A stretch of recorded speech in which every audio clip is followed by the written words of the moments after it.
أعوذ بالله من الشيطان الرجيم بسم الله الرحمن الرحيم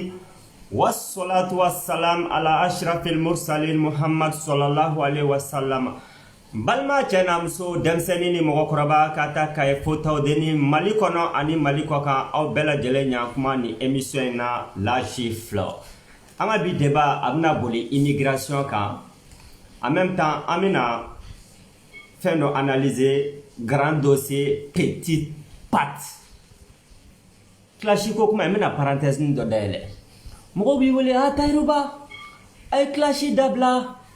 ay maliko kuma ke Tahirou kana jigi mogo do ka niveau do la aw te kele aw ye kele o kono sutama kande en fait ko ye classico kuma mina fa nyana de quoi il s'agit clashi re mu ye folo le plus grand livre de tous les temps